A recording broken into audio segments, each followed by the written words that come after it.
Hey, Topping Lines Math and History, and we are going to take a look at polynomial inequalities. So what we're going to do is show you how the game is played. Then you'll understand how do we understand the answer to these polynomial inequalities. So here is how the game works.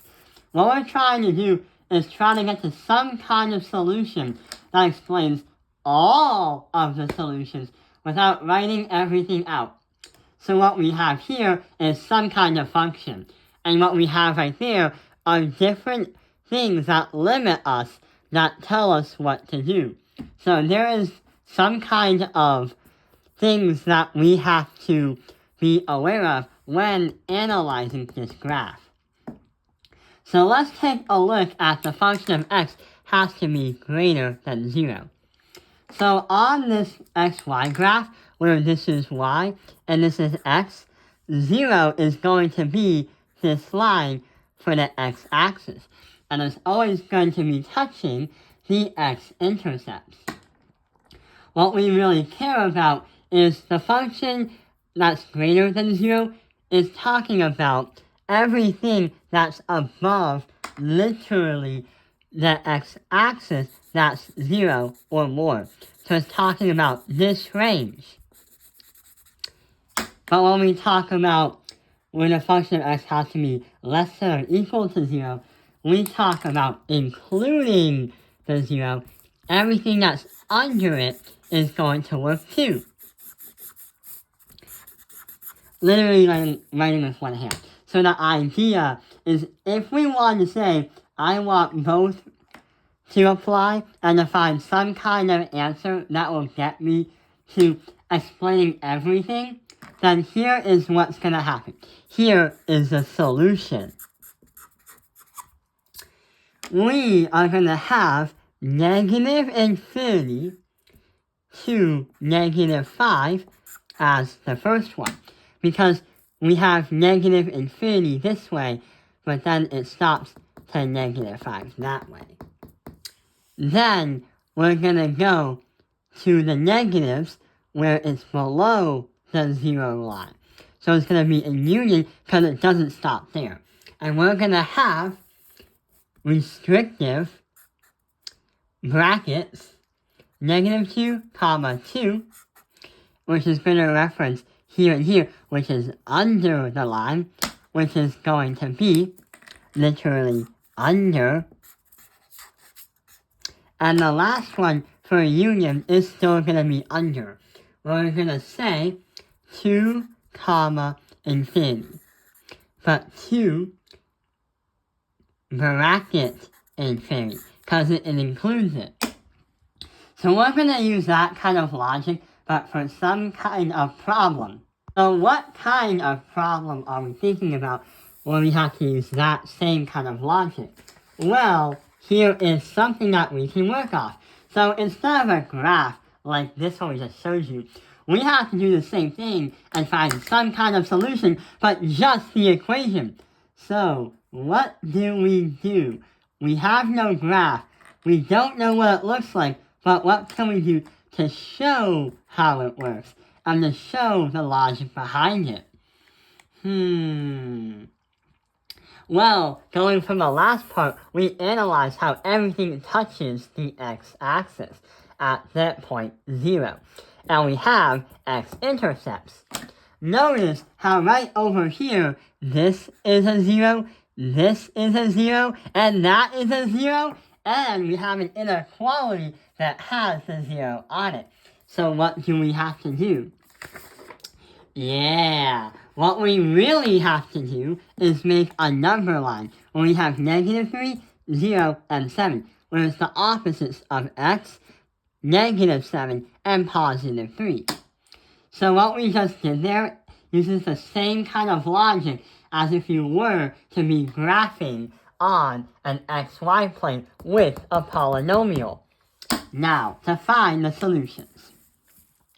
What we gotta do is we gotta somehow test them out. We don't really know what the graph looks like unless we understand the interactions between these 2 points, or these 1, 2, 3 points. We don't know if it's going up or if it's going down. So what we have to do is test the points. To understand terminology, -3, 0, and 7 are known as critical points because these are the points on the x-intercept where there are zeros, but they mark the points where some kind of direction might or might not be changing, which is critical if you want to go into calculus for high school or college next year. So what we have to do is try and test these points. What can we test? Well, what we can test are these numbers. -4 because it goes in between here. -2 because it goes in between here. We can say 3 because it goes in between 0 and 7. And we can say 10 because it expands beyond the number 7. So what we have to do is plug in these values into the equation right here. But when I mean plug in, you don't actually solve. This kind of math lesson and this kind of video doesn't require you to actually use arithmetic to solve it out, but we have to use whether the final answer comes out as a positive or a negative number. Here's what happens. So if we put -4 into the x, we already know that in between here and -infinity, we're going to say that it becomes a negative number. Then, when we say -4 into x, we get -11, and since -11 is a negative number, we put negative. Then, we do the same right here. -4 plus 3 is -1, so it's a negative. So that is going to be negative, negative, negative, where when we multiply these things out, we can say that this becomes a negative slope, or not a slope, but a negative direction, emphasizing that from infinity, the graph points down until -3. We have to do the same for here, here, and here. What about -2? So we have negative, negative. Ooh, we have a positive. -2 plus 3 is a positive. So what happens here? Negative times negative is a positive, times a positive is a positive, meaning the direction goes up. I'm not showing you exactly what the graph looks like, but we do have some kind of idea what it would look like. Now, we have a 3. We have a positive. We also have a negative. And we also have a positive. So a positive times a negative is a negative, times a positive is a negative. And last but not least, we will then have 10. We don't actually plug in the number 10, but use it as whether it's a positive or a negative. So we have a positive, and a positive. Here, here, and here. And when we multiply them out, positive times a positive is a positive times a positive, so it's a positive. So going from 7 is going to strike up to infinity. So now we know what the graph looks like. Well, kind of. But the question is not what the graph looks like, but the inequality and the final solution. So what do? Yeah, the final solution is going to be for what the problem really has asked us to do.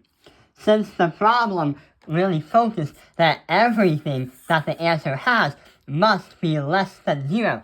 So if you focus as the x-intercepts as the zeros, literally on the 0, which points on the so-called number line are below the 0?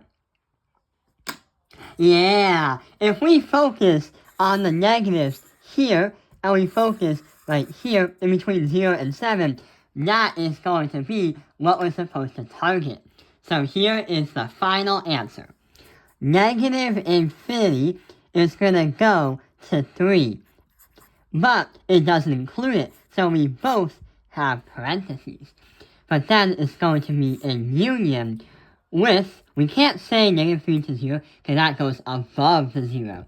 But if we say 0 to positive 7, and that is going to be our final solution. So what really controls the problem is the sign that comes with the expression and the other part, which is the 0. So not only you have to find out what it kind of looks like or what the directions are, but it will definitely critically help you understand what the problem's asking, what is above and below the 0 and the x-intercepts, and what the final solution should be. Just note that you can't assume that when something is negative and then positive, you can't say it oscillates, so it's negative, positive, negative, positive, negative, positive. But what you have to do to make sure is to use the test points right here, where they go in between these critical points right there. So yeah, that is how you understand polynomial inequalities. I hope this video has helped you understand polynomial inequalities. Thank you for watching Top Picking Lines Math and History. Like and subscribe.